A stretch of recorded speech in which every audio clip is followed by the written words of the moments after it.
This is the Business Recovery Forum.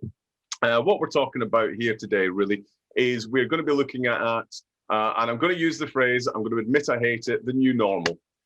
When we open our pub doors, be that in April, be that in May, or be that in June, we're not going to be opening into exactly the same thing that we were in, say, summer 2019. It's going to be a different world. People may well be allowed to do this, that, the other. They may not be so keen to do it. They may not be so keen on live music, for example. They may be more keen on live music outdoors. If you've got bigger space, you may find yourself being able to get more people in, obviously, if you've got more space. But if you've got a smaller space, it's going to take creativity, because people aren't going to necessarily want to still sit so close to each other. We've just spent over a year being really nervous of being next to each other. And that, as a psychological thing, is not going to change overnight. So we need to think really differently. And from a business point of view, many of our clients I know in particular have shown that they've been able to remain debt-free, that actually the grants and the furlough and their own controls, they've been working with their Roslins BDMs and looking at controls on spendings, looking at the cash flow, and actually they're in an okay position. I know that that is not the case with everybody. So we're also going to be looking at things like examining how to keep a good eye on your cash flow, that kind of thing, and how to plan debt. Okay. A little bit about who we are, for those of you who don't already know us. We're Roslins Group. We're the leading supplier of business services to the hospitality sector. We specialize in pubs, and we've done so since our creation in 1992. The Roslins Group is kind of the umbrella term, really, for our accountancy side. We also do our payroll, stock taking. All of our stock taking is in-house by our own people, and business plans. Another strong aspect of what we do is we get people ready to go into their pubs. I won't bang on about that because you're pretty much in your pubs as far as I can see. Okay. This isn't an advert for Roslins, and everything that I'm showing you today on the toolkit, I'm showing you loads of spreadsheets and tools that you can use that are on the Roslins website. They're available to everyone, client of ours or not. They're free to use. You can download it, you can share it, you can do what you like with it. It's yours. We'll put it out there for the industry. Okay. Right, schedule for today. Quickly run through grants. Cash flow. We're going to take a look at the debt planner and the cash flow planning tools that we've got for you. Tax. We've got one of our business development managers, Ben Darwin, who's very kindly given us his time this morning. He's going to run through some tax things for you about when you can defer your taxes and the dates relating to that. He's then going to tell us about the changes, a little bit like I was telling you at the beginning of this session. Certain things are going to change. Ben's going to take a look at what those could be and how you can maybe think about it and become more entrepreneurial in the way that you look outside of the box, to use another phrase that I hate. Don't know why I say it. And also about outdoors. Some of you have got massive beer gardens. Some of you have got small yards. Some don't have anything. Some have a car park. Trying to think, what can I do with that space? Then we've got Hannah Solomons from the British Institute of Innkeeping. She's the head of membership, and she's going to run through what the BII actually do. So if you don't know already, she'll give you a great insight into the BII and what they can do to help you. And speaking of help, we've got the Licensed Trade Charity. We've got Carolyn very kindly come across this morning. She's going to explain all about the Licensed Trade Charity.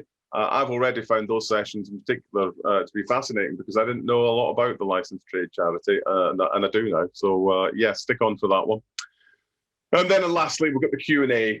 The last question and answer session that we had was great. We had some really good discussions. So please do put your questions into the chat function. We'll chat about that at the end of the session. And then at the end, tomorrow we'll put together a whole package of information to send out to you by email, so you'll get everything that we talked about today, all the relevant links, all that side of it. Okay, so grants. Certain steps to do with your grants. We know that a lot of people have applied for grants. Some have had them, some haven't had them, and they haven't realized that they haven't had them. It sounds madness, but when you've got different grants, different furlough monies coming in, you're maybe doing another job because your pub's not open at the moment, you've had to be in furlough, it gets complicated. So what I would suggest is double check using a grant checker. I'll show you one we've got on our website. Hannah, she'll be able to show you one that BII have got on their website as well. If you're a BII member, you can go on there. No matter what tracker or checker you use, it's very important that you check off everything that you should have had, check that you have had it, because a lot of people have applied for these grants or they were supposed to be automatic and the council haven't actually paid it yet. It may be an error, it may be a delay, but you need to find out if you've actually had it. Have you applied for it? Have you then had it? Okay. If you haven't, chase it relentlessly. It's yours. It's not a gift, it's yours. Chase them if the local council won't help you. There's problems like that, or experiencing very unfair delays that are causing you huge problems. Bring your local MP into this. Take it to the highest level that you can. For the new grants, they are available in April and they'll be paid out, we believe, at the end of April. You can apply before April though. So if you're not busy this afternoon, have a go. Get on with that one. Okay. I'm going to show you now the grant checker that we have. So go to our website, click on Toolkit, and this is where a lot of the things that I'll be talking to you about this morning are living. All the debt planner, grant checker, rota planners, GP tools, all these things. The business grant one is a simple Excel document.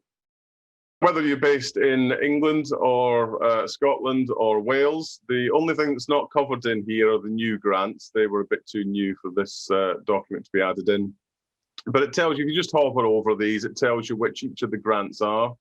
Gives you links to the government websites that explains in more detail about exactly what you're entitled to. And it gives you an overview there. And as we say, check you've applied for it and check it's been received. Okay. You can find your local council if you're not 100% sure. You can find your rateable value. If you've got any strange, weird, and wonderful questions about this, approach your local authority first. If it's still not clear, you're still struggling, just come to us. We'll help you. Or if you're a member of the BII, you can speak to them. They've got people that can help you too. Okay. So let's go back to my page there. Okay, cash flow. Plan your debt. Now, as I said at the beginning of today's session, you are more than likely going to have some form of debt, whether that's tax that you've been deferring or whether it's actual debt, say rent debts to a landlord, whether they're being perfectly understanding about it and reduce that debt, something like that.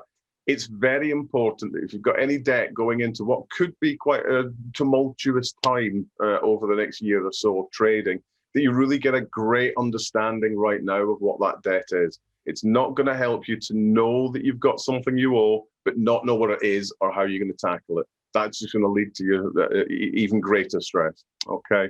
So what I'd say is the steps are quite clear with your debt, and it seems really simple to say it, but it's vital that you write it down. Actually get an understanding of who do you owe and how much do you owe them. Write it down. Otherwise, it's vague and you can't attack it in that way. Then you want to look at how much budget you're going to have to be able to put to one side to pay off those debts. Set your priorities. Who's more important to pay than somebody else? And then try your very best to stick to that plan. If you can, drop a new plan. Okay. So I'm going to show you then what we have on the toolkit that will help you do that. That is the debt planner. So again, just select debt planner and it will pop up. And here we go. Okay, now when you get the debt planner, I'm just going to move this out of the way. When you get the debt planner, there's a user guide, so I'm not going to go through exactly how to use it. Just click on that. It takes you to a YouTube video which shows you around. Essentially, you're putting in the dates, you put in your creditors, how much you owe, any interest rates, then you put it into the order that you want to see it. For example, highest first, or in your own order, that's an option too. And then you can either pay by set amounts and start juggling around who you're going to pay to see how much that comes into as a total monthly outgoing, telling you your last debt will be paid off by X date here. Or you can say, for example, I've got 3 years left on this tenancy agreement before I re-sign or before I move on. I want to be free of these debts. So let's say you've got 3 years left, you can just select 3 years.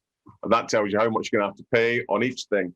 That does mean then you have to speak to your creditors. You have to make sure that you're engaging with them and saying, right, I'm going to stop using my MasterCard now. I'll use £3,500. Will you accept £104.90 being paid off over 3 years? A lot of these companies are very understanding about the situation as it is and tend to be quite accepting of times to pay. So do speak to them.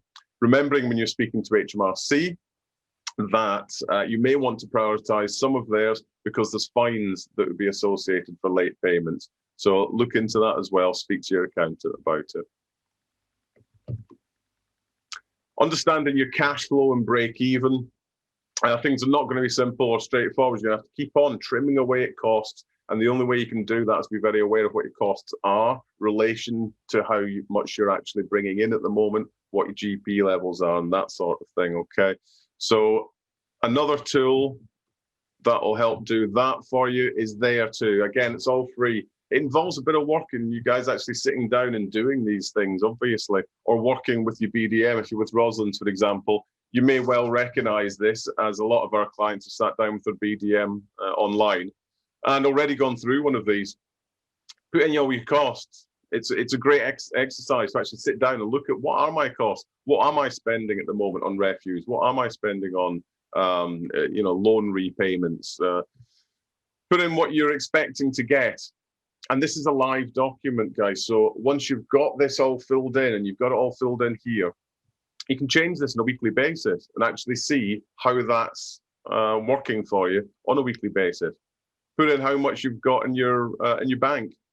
Put in how much your rotas are.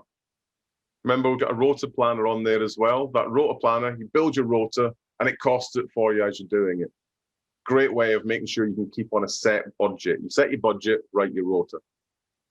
Put in all these things, and what it'll do then is it'll tell you what your break even is and what the difference is. Now, if your break even means you're actually making a bit of a loss, then you can try and cut some of these costs. If you can't cut some of the costs, then you maybe have to look at what you've got as income for the business, look at how you're going to push that to be a bit higher so you've got higher revenue. Or it'll tell you, based on your savings and any losses that you're making, how long your savings will last at that level. So it's a great tool, really useful for you to get your heads around what your cash flow is going to be. Okay, so you lucky devils, it's me stopping speaking for a bit now. And what we're going to get now is Ben Darwin, our business development manager, who's going to talk to you about VAT and self-assessment deferrals. So Ben, over to you, please, sir. Thank you very much. Good morning, everybody. As Robbie mentioned, my name's Ben. I'm one of the BDMs for Roslyn's. I cover the Northeast area. There are definitely one or two names that I do know on there, so you'll be bored of hearing me in the first place anyway, but we'll carry on. So I'm just going to talk a little bit about the VAT deferral payment plan at the moment. So last year, businesses were given the opportunity to defer your VAT payments, and the government have now set up the VAT deferral new payment scheme. So if your business has deferred VAT payment between March and June last year, this will enable you to pay in smaller monthly instalments. The returns that were eligible for this were February, March and April last year. Okay. Now you need to opt into this scheme, and that needs to be done by the 21st of June this year, and it needs to be done online. HMRC will not automatically apply it to your account. Agents are unable to do that on your behalf. So we won't be able to do it, or your accountants won't be able to do it. It has to be done by yourself. Okay. Now, you may be charged interest or a penalty if you do not join the scheme by the 21st of June as well. Your payments will be spread over 2 to 11 consecutive months instalment, and they are interest-free, which will be taken via a direct debit as you've arranged it. The earlier you opt in, the more instalments are going to be available to help you spread the cost. So if you've not already joined, as is at the moment, there are only 10 instalments available to you. For example, if you join by the 21st of April, you'll be able to pay your deferred VAT in 10 instalments or less. If you join by the 19th of May, 9 instalments or less, and so on and so on. So if you're unable to join to use the online services, or you require any additional help to pay, you can ring HMRC, which is the coronavirus helpline, to join the scheme. If you do not set up the VAT deferral option or contact HMRC to arrange time to pay any of your deferred VAT, they will be expecting a full payment by today, in fact, 31st of March. Okay, so that's your VAT deferral. There's also the self-assessment deferral as well. During last year, the payment on account, which would have been due on the 30th of July, could be deferred until the 31st of January 2021. Okay. So if you still have self-assessment liabilities on your tax account of £30,000 or less, whether this is a deferred amount from last year or otherwise, due by the 31st of January, you could also pay this in monthly instalments. HMRC have an arrangement called Time to Pay, which will allow you to set up a payment plan online. The deadline for setting this up is by tomorrow, 1st of April 2021, which is 60 days from the original due date of the 31st of January. So if you require any further help or can't use the online services, you can contact Self-Assessment Helpline as well. So that will cover your self-assessment as well. So they're the two deferred payments that are available to you via HMRC.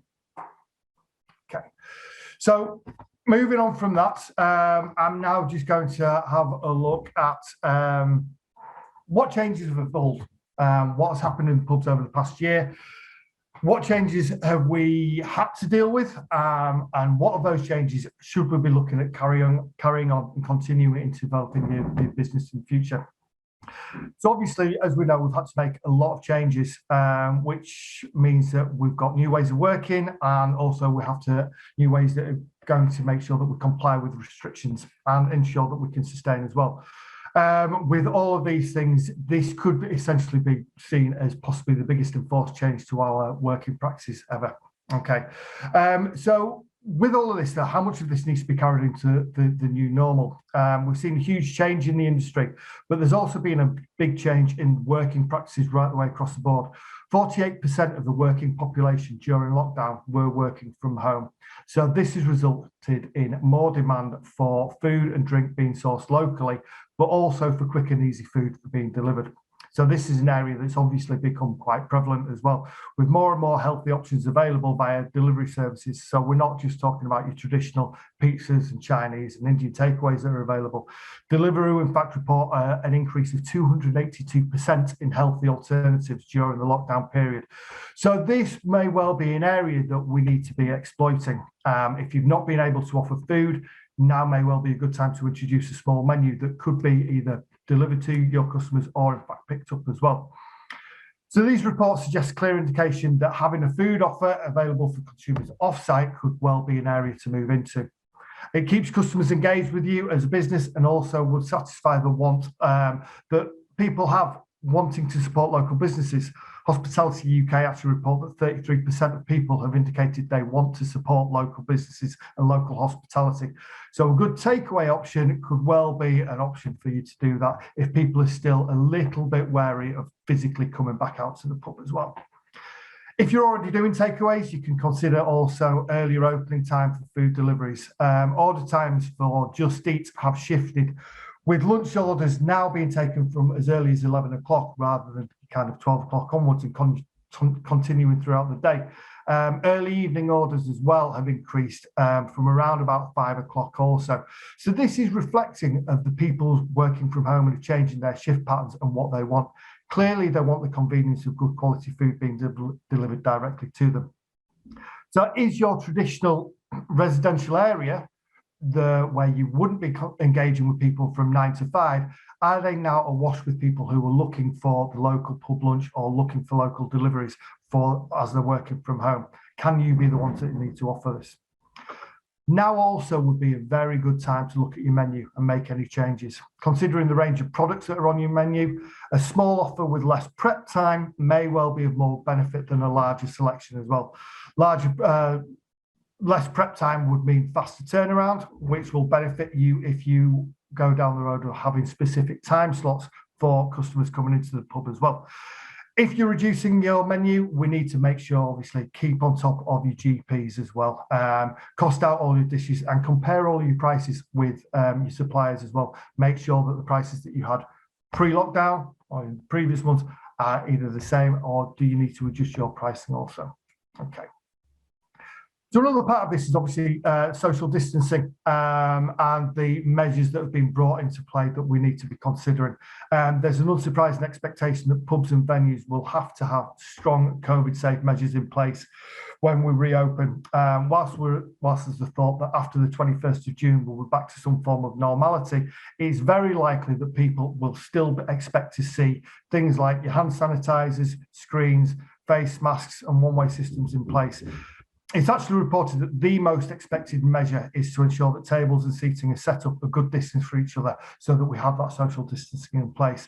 We also need to make sure that track and trace is in place as well, because that will still be enforced.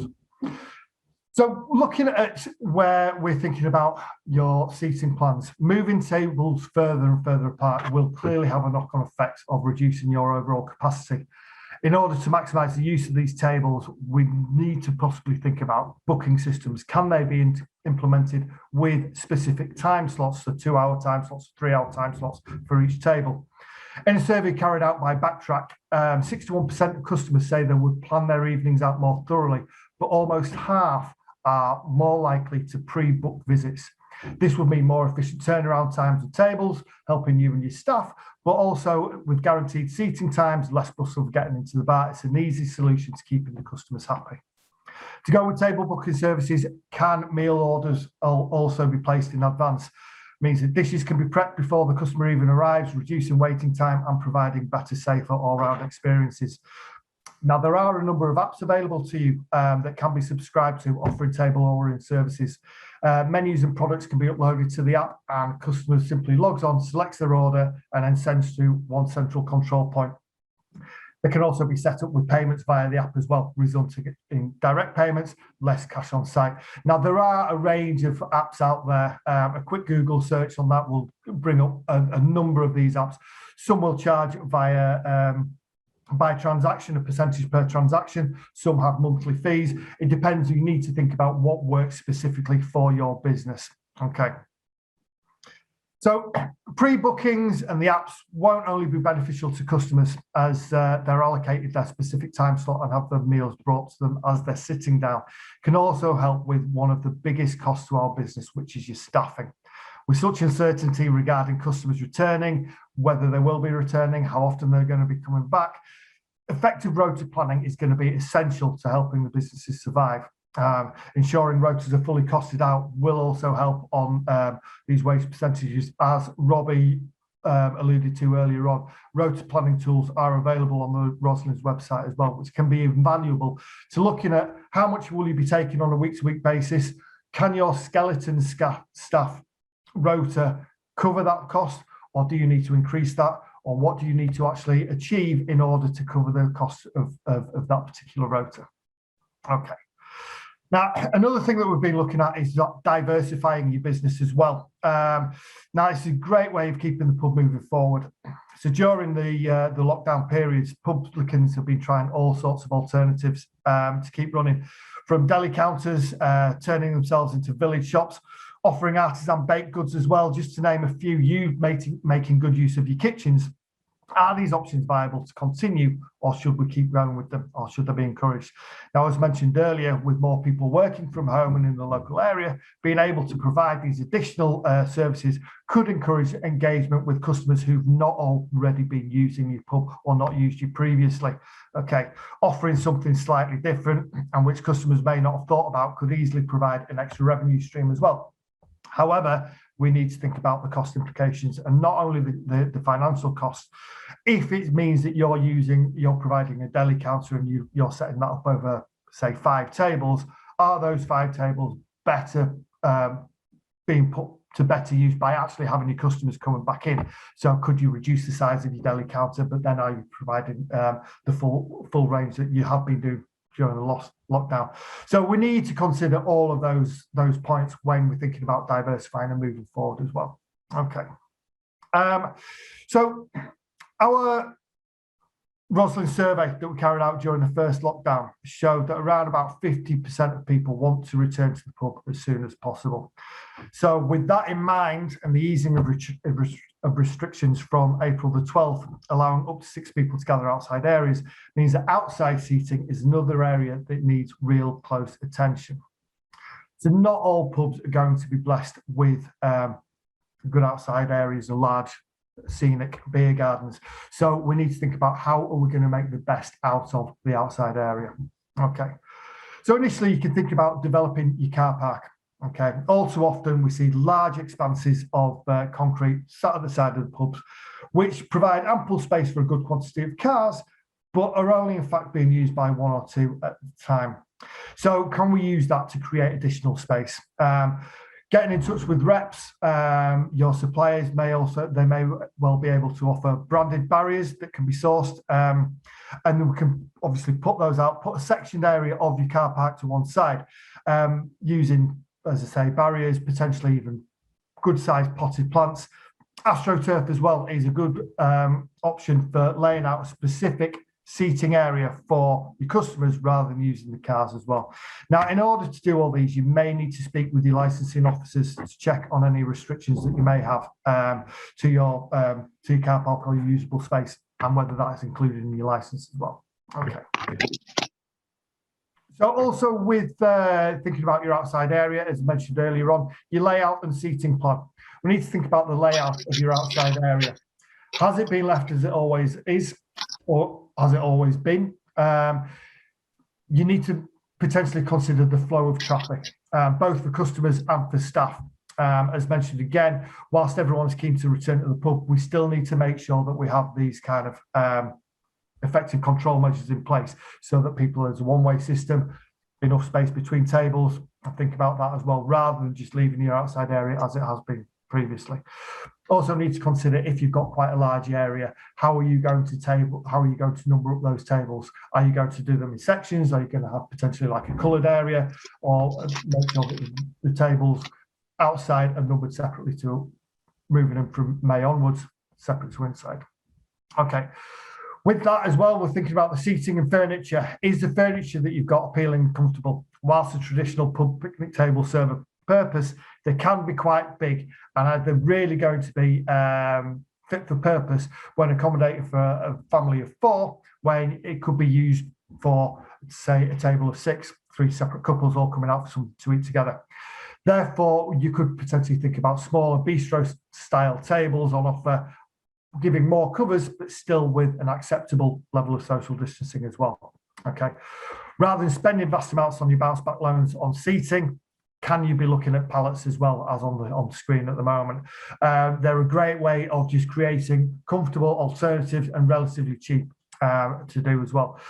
You need to think about covered areas. They can be a godsend when offering outside seating, especially with the British weather. If fixed covers are not practical, we need to think about things like parasols. Again, may well be available from your reps as well, logoed up for some of your products inside. We need to think about lighting as well for outdoors. It needs to be looked at. It needs to be it will be difficult to encourage drinkers to stay in small, kind of dark, dingy yards. Using simple lighting outside will offer much more attractive options. So whilst we're thinking about the more attractive settings, you should also be considering what the views are for your customers as well. You may well not have, as the picture on the screen at the moment, these wonderful views over Dales and Cornish countrysides and coastlines and things like that. So we need to make the best of what we've got. Plants, hanging baskets are going to be invaluable for this as well. Improving the aesthetics of the outside area. Also thinking about things like well-placed things like mirrors, which can create the feel of a much bigger outside area, relatively low cost, and also can be used for attracting sunlight as well into the darker areas of your small yards and things like that. Okay. With all of these things in developing your outside areas, we really need to think about the advertising. Marketing the pub, and in particular the outside areas, is going to be essential for the upcoming months as well. Making sure also that regular customers are aware of any developments, but that we're attracting, as mentioned, all of the new customers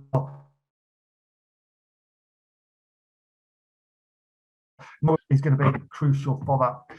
If you are developing outside, think about promoting it via social media, not only just with the finished product, but the process as well. Because it will engage people. People will look at that. They'll be able to comment on it. They'll be able to see that you're actually doing something and moving forward before you actually get to the finished article. It can also generate a little bit of interest as well, so that people want to see it once it's finished, once it's completed. It's going to tempt people out to see them as well.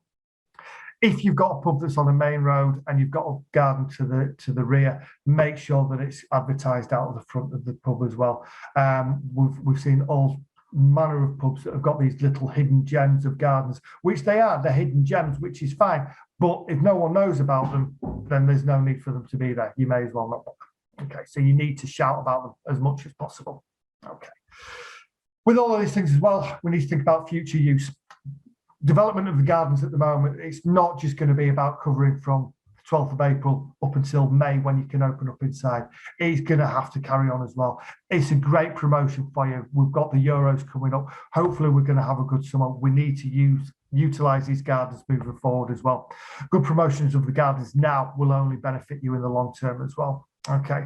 And also what you need to think about is if you're attracting customers to you who normally go to other pubs, this is when you need to get them into your pub and give them a reason to keep coming back as well. Okay. We also need to think about how you're going to use that space in the future as well. Could you offer things like mini festivals, outside street food, bands and things like that, everything that goes with sort of mini festivals? Is that something that we can also consider? Okay. So what we are having to do, we're having to change both working behaviour and making physical changes to the pubs at the moment. They can only be of benefit in the long run. COVID has had a devastating impact on the hospitality industry, but all the indications are that there is a strong desire from the public wanting to get back out to the pubs and bars and restaurants. All we have to do is make sure that we're adapting and moving forward with that by developing what we've got and making sure that we're carrying on, moving on with that. Okay, so there you go. That's what we're looking at for outside as well. So I'll pass you now back over to Robbie.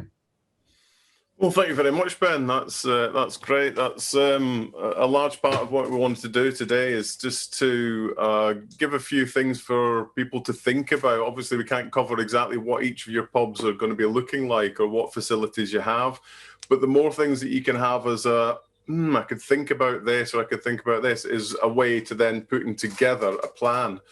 In fact, it's not a bad idea to even draw up a version of a business plan again for how are you going to do your new business.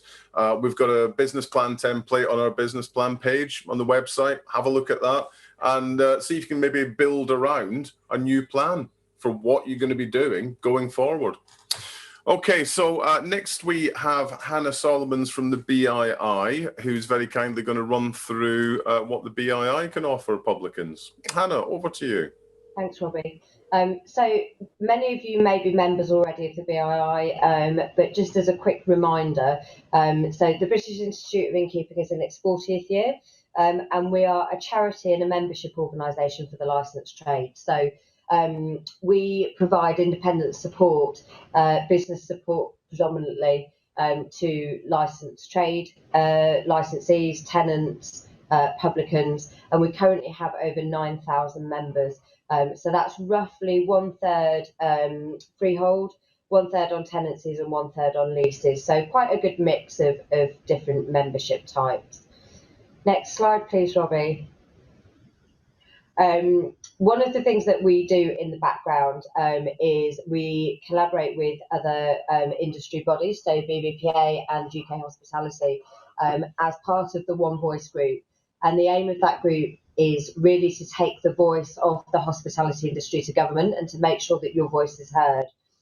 So we talk to them about feedback that we get from our surveys, business requirements, making sure that the things that are important to you and to running your businesses and to coming back effectively are heard in Parliament. So that's a really important part of what we do, which sometimes sits in the background. Those of you that are members will probably see regular communications from Stephen Alton, who's our CEO, and he will send out letters keeping you up to date with what we do. Next slide, please, Robbie.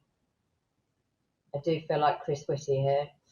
In terms of member benefits, we asked our members in a recent survey in February what's the most important benefits for you. So we asked them to rank the various things that we do, and what came up top was our access to member helplines. So all of the members of the BII have access to 8 different helplines. So 6 of them are run by independent businesses. So your membership fee funds our funding of the helplines that we provide to support you. So we have one which is run by a company called Shield Safety, which is our newest helpline. And that covers anything to do with COVID-19. So if you are, when you go back into trade, if you have an enforcement officer come and visit your premises and they tell you that you're not doing something in keeping with the guidelines, but you believe you are, you can use that helpline to liaise between the enforcement officer that is on site and the people that run the helpline, who are predominantly ex-EHO officers anyway. They also cover anything to do with fire, food safety, health and safety in general. So anything in that category, you have full unlimited access to that helpline.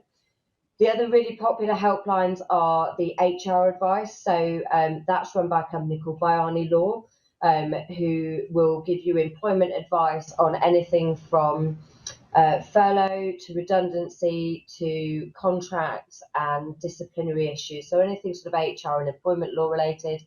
And then we have the legal and licensing helplines, which are run by John Gaunt and partners, who are hospitality specialists. So they're anything to do with legal and licensing. We've also got business rates and tax. So when we go back out and we're no longer on the business rates holiday, we have a business rates advisor that you can contact. That's Harris Lamb, and there's a tax accountant as well on there. In addition to that, we have 2 of our own helplines which we run internally. So one of them is the BII team, and that's the girls on the help desk. So that's basically your first point of call as a member if you've got a question. So if you can't find the answer on the website and you're not sure which helpline to call, you would ring the girls on the help desk on the BII team helpline. So they will answer lots of questions around grants and funding. Where can I find the answer to this question? So there is, I like to say there's no such thing as a stupid question. Obviously there is, but generally speaking, most of the things that you might need, they should be able to help you with. And in addition to that, we have a landlord and pubco helpline. So this has been put in place for those of you that are on tenancy agreements predominantly, or are subject to the pubs code. So this is a line that's run by Mike Clist, who is our old CEO, and it's there really to give you some independent advice if you come to what we call like a life cycle event, so rent review, or you're coming towards the end of your term on your tenancy, or you have some sort of disagreement with your BDM or ops manager within that pubco or brewery. You can ring that helpline and find out where you stand. And quite often, if needs be, Mike will liaise between yourself and the pub company to try and resolve the situation before it becomes a major issue for you. So that's a really useful one, perhaps less used, which is not a bad thing, but it's certainly there for you to access should you need it. Next slide, please. Here we go. He's on the ball now. Trusted Partners is our section of industry suppliers that we work with, who provide great deals and great service for our members. So you'll see Rosalind's is on there. That's just a small selection of the partners that we work with. But we try to cover everything that you might want. And our aim is to essentially have a provider for every service that you might need in the licensed trade. So you've got things like insurance and beyond, who do your utilities, things that right now, going back to what Robbie was talking about at the beginning, when you're looking at your cash flow planning and you're trying to figure out whether or not you can reduce any of your costs, now is a really good time to look at anything that you're contracted on. And can, are you up for renewal of the contract? Is it time to negotiate?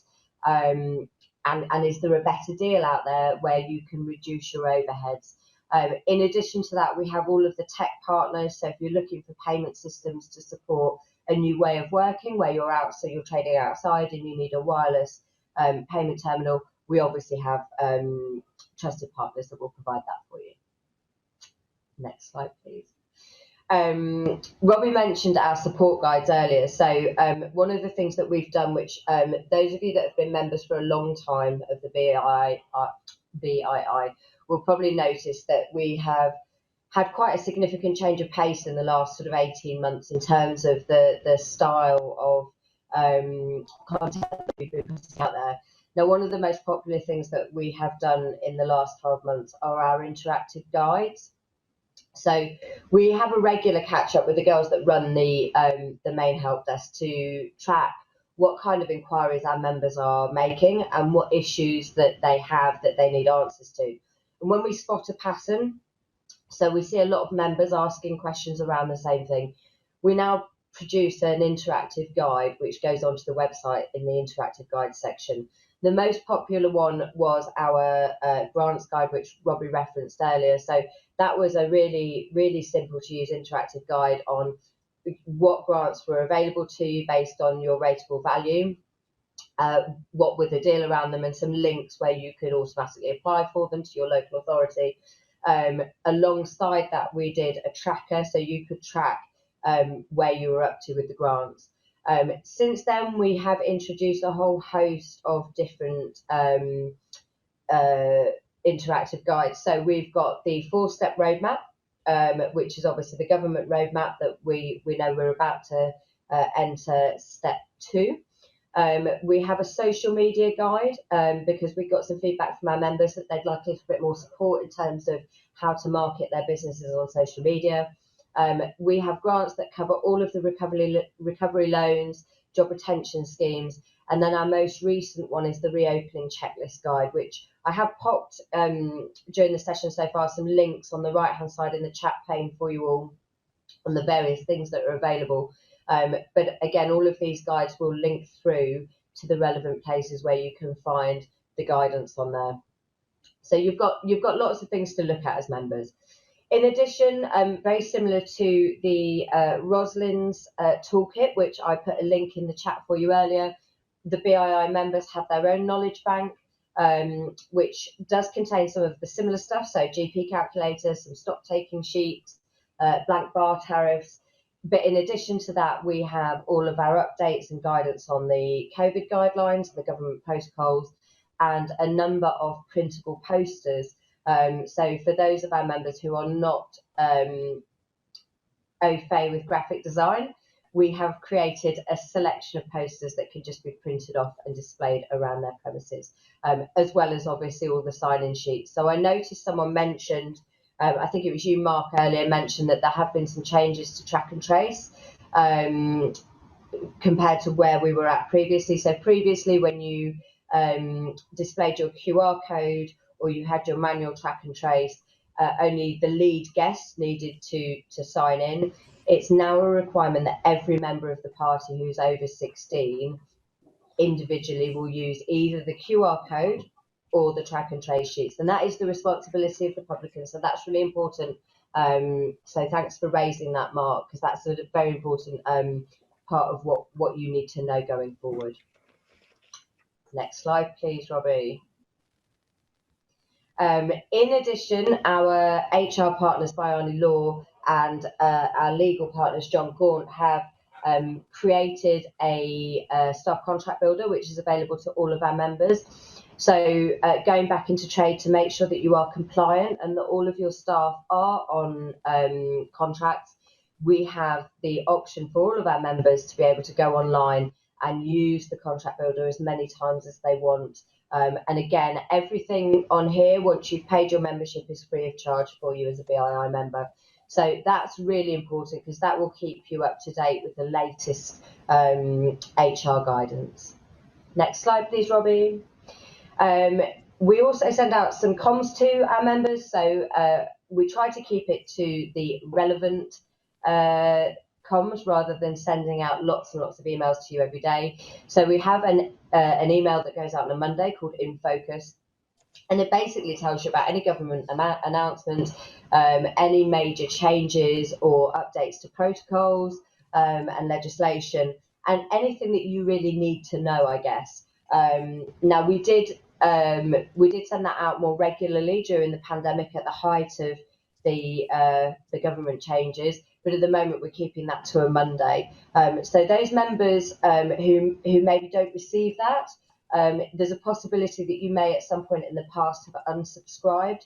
It's definitely worth re-looking at that. So if you pop onto the website and check your settings, I would recommend that you subscribe to the InFocus email, at least for the duration of the pandemic, so that we know that you're up to date with all of the changes in legislation. Next slide, please, Robbie. Other way. Excellent. Once more. Thank you very much. So here's the slide on social media support. So again, we've done an individual social media support guide for those members that want it, with some ideas on, sorry, I'll pick that up in a second, Chris, with some ideas on what you can do in the 30 days to reopening, some templates that you can use on Instagram, and so on. So that's hopefully quite useful to you. Next slide, please, Robbie. Excellent. So my last slide before I just pick up that question is, we asked our members in our survey back in February, would they recommend membership of the BII to another licensed professional, and 95% of them said yes. So that speaks for itself. We offer an independent service, and I hope that if you're not a member, you'll consider membership with us in the future. But of course, if you've got any questions for me, do drop them in the side panel. Okay. You still got my SIM card? No, I don't have your SIM card, but I do. Sorry, not you. No, I didn't realise my audio was on. Sorry. That's my son. He has it. I'm turning me off now. Okay. So, Christine, Christine's asked, the responsible person, when asking customers to log into Track and Trace, as the landlord, am I expected to stand and watch each person point their phone? Yes. Basically. Okay, thank you. I have loads of spare time to do that. So at the moment, the government guidance is that yes, you are responsible for essentially making sure that everybody either checks in on the QR code or provides fills in the manual Track and Trace. So look, it's something that we are obviously pushing back on, because we understand the implications of that in terms of an operational perspective. So having somebody there to do that and to monitor that effectively means you need an extra member of staff. But in terms of what is the guidance from the government right now, yes, I'm afraid it is that you do need to make sure that everybody checks in. Okay. Okay, so thank you very much, Hannah. No problem. Chris, I know you've only just joined us. Apologies for the trouble you had getting on, but as I think I emailed to you, we will be sending you the recording of today's, the event company we used weren't particularly useful. So we'll send you the full recording. Super, thank you. Okay, so for the next bit we're going to look at is from the Licensed Trade Charity. And this is Carolyn. So Carolyn, over to you. Hi everybody, my name's Carolyn Jenkinson. I oversee all of our support services at the Licensed Trade Charity. We work actually really closely with the BII, so I think between us and the BII, you would have a bit of a fantastic package of support, because the BII look after the business side of things, but we look after the personal side of things. So you'd be sort of almost totally covered if you're a member. You don't need to be a member of us. We are completely free, which is good news, because I know that you've had some tough years. So anything you can get from free will be an advantage. So for those of you that don't know about us at all, first of all, that's really sad. And I'm here to try and change that. We have been going since 1793, and our whole remit is to help people in the licensed trade. And what I wanted to say really was, that is all of you. So all of you listening today, you and your teams would be covered by our support. Obviously over the last year, it's been really manic in demand, understandably. So I think in 2019, we helped 23,000 people.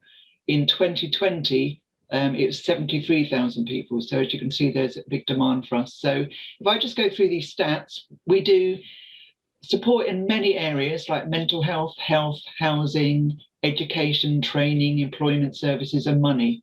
So what we try and do is for you and your teams, try and think of anything that might be an issue to you and trying to provide a service for it. So we give grants, and last year we gave 1.96 million away. Some of those were specific COVID grants, which we did through some of the big corporates. What's great is I don't really get to talk to people like you because you're all sort of independent pubs. I'd love to be able to claim myself and then split myself into 100 places and come and see you. So something like this is great so that you know about us. Our services really are that we have a website. I think Hannah kindly put the link on there.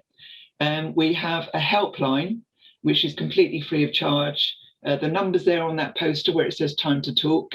And if you probably don't do anything today, I would definitely put that number in your phone, because I'm going to talk about that in a minute, but it's not just for you, it's for all of your teams that work in your pubs. And that would include kitchen porters, front of house, chefs, cleaners. If they're employed by you, they're covered by us, really, basically. The website has got some great help sheets on different things like debt, illness, coping with a reduced income, which is probably quite prevalent at the moment with you guys. And that's more on a personal level. So obviously the BII and Rosalind's are talking about a business side of things. Ours is your personal finances. The helpline also have two teams. One is for emotional support and the other one's practical advice. And with emotional support, I've been speaking to probably hundreds of corporates over the last couple of months, and there seems to be an appetite for getting some help, because a lot of people, I think, have got quite big anxiety about returning to work after such a long time away. So, which I can totally understand. I think, I remember, although it was a long time ago, coming back after maternity leave, and you're quite daunted because you're sort of out of sync. So anyone's got that anxiety, you can speak to anyone that works for you, either before they start work with you again or while they're working with you. And if anyone's got some anxiety, they could phone our helpline and get some help with that. They're trained counsellors, it's confidential, it's free, and the helpline's 24/7. So anyone can phone that and get some really good support. They also do 6 sessions of telephone counselling free of charge. So if anyone's got more serious issues like bereavement or relationship breakup, or they're in debt and they're really worried about it, then you can give us a ring and they can talk you through the stresses of that.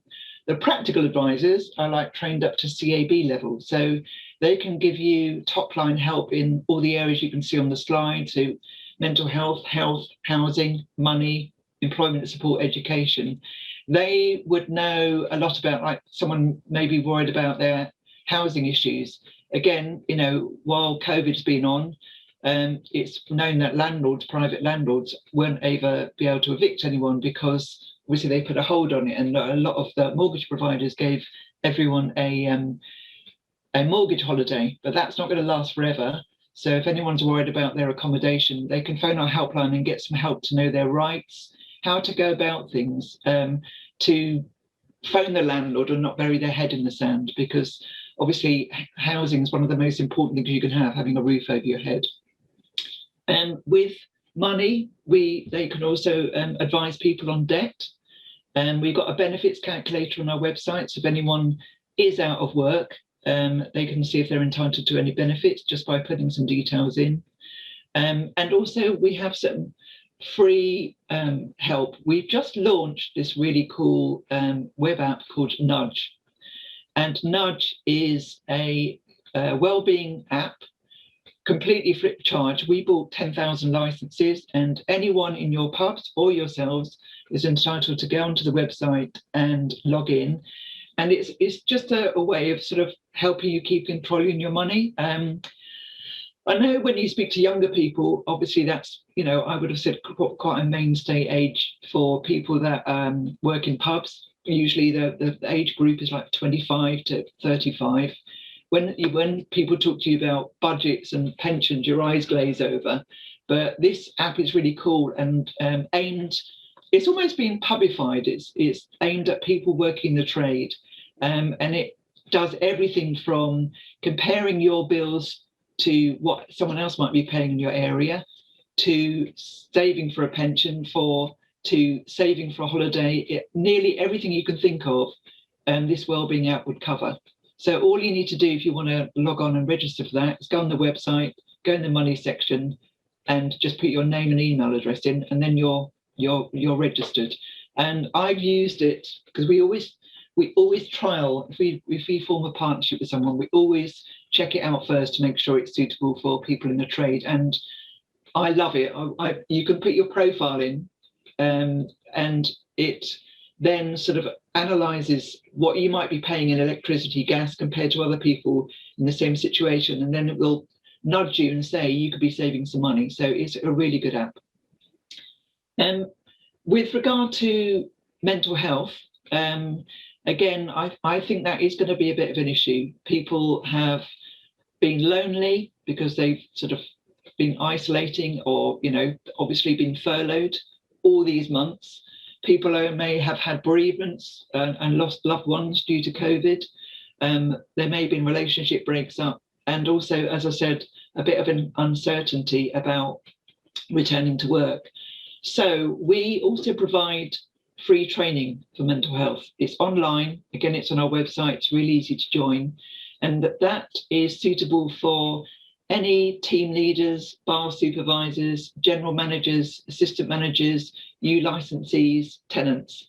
And what it does is in 2 hours, it gives you the confidence to talk to anyone in your team that you think may be suffering with their mental well-being. It just gives you tips on how to start that conversation, how to make it casual, that you care.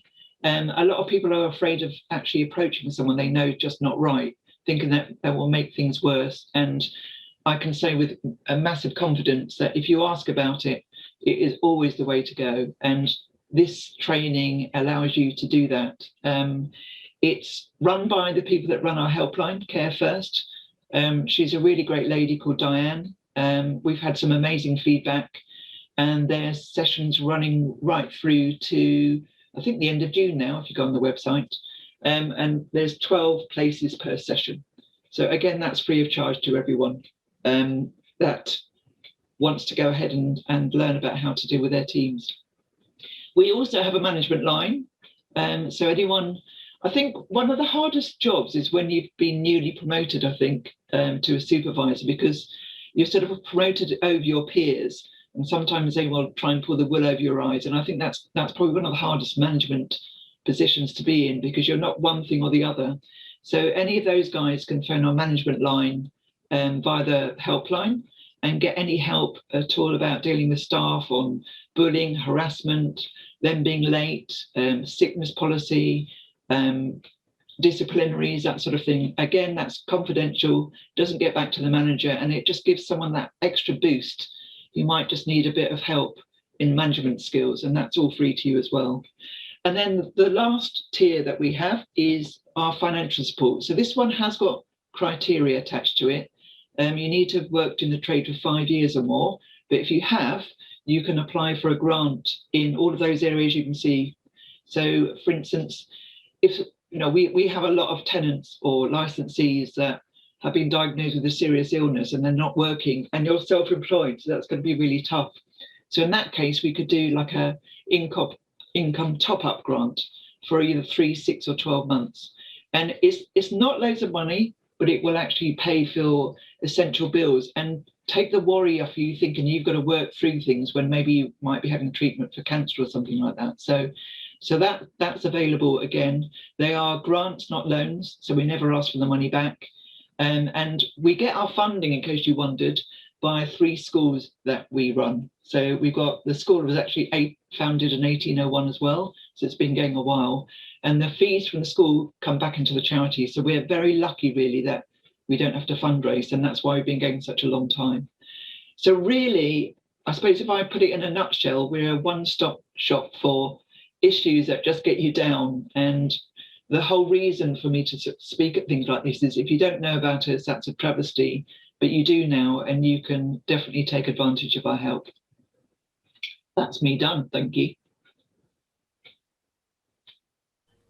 Thank you, Carolyn. That was really interesting and great to hear. There's a hell of a lot more I know that you could tell people, so I would definitely encourage everyone to go onto the website, give them a ring and find out a bit more about if you are a publican, how you could get the help there, how your team can get the help as well, I think is an important part of what you're telling us there that I took from that. And you're right, when I was a young bartender and moved into a supervisory role, my manager told me the first thing you're going to get is all your mates sitting on the bar telling you that they want this shift, that shift, and yeah, they totally did. And luckily, I was able to tell them where to go, but it's not that easy. Not for everyone. And also, I've put my email address. If you've got any specific questions, just drop me an email and I'll be more than happy to answer them. Brilliant. Thank you, Carolyn. So we'll take a quick look now at any questions that have popped up throughout. Now, some of these have been answered as we went, as it were. Now, Kazak, you asked, is it possible to add the toolkit to the individual's portal for easy access? I'm guessing you mean the Rosalind's client portal, is that right? That is correct, Robbie, yes. Okay. Yep, that can be done. So we'll add toolkit links to portal. Okay, that will be done as soon as we can get our IT guy around it, Kazak. That's a great idea. We'll put the links to each of those tools as they go on onto your client portal. We'll probably have an individual tab for that. It might take about a week for our IT department to have time to do that, but that's a great bit of feedback. Thank you, Kazak. Yes, we'll be able to do that.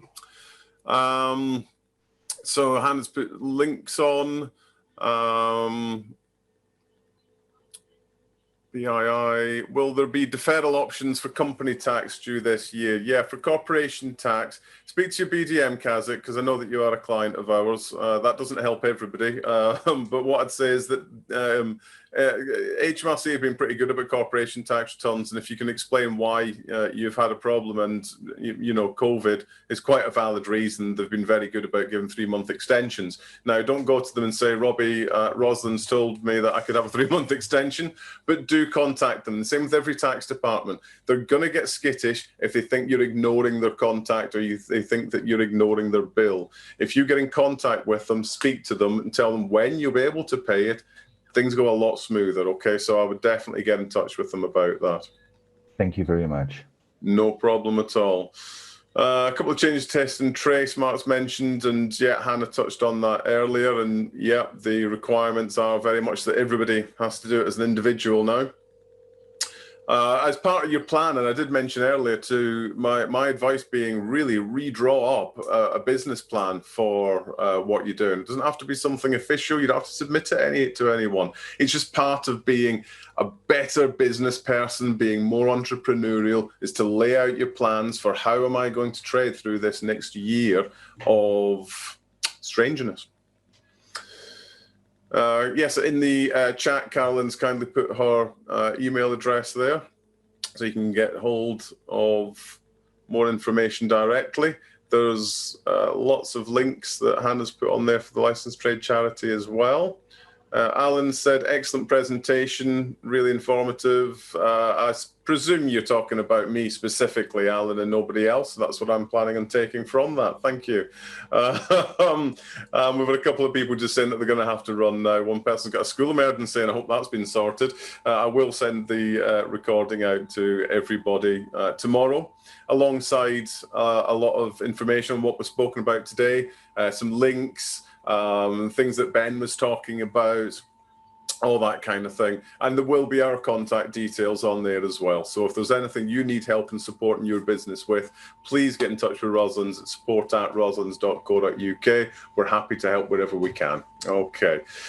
So thank you very much to all of today's presenters. Thank you very much to Hannah from the BII for Carolyn from the Licensed Trade Charity. And last but in no means least, we have Ben, our very own Ben Darwin, Business Development Manager at Roslins. I was Robbie Stewart, and look forward to seeing you all soon. The next one of these business sessions is going to be about business plans. So that's going to be next month. I'll send out the information to everybody who's been involved in these sessions as well. It may not be relevant to you because you're already in a pub, but you may be thinking about expanding. So it might be interesting to look at how you can get together a winning business plan. Thanks very much for your time, and I'll let you all go now.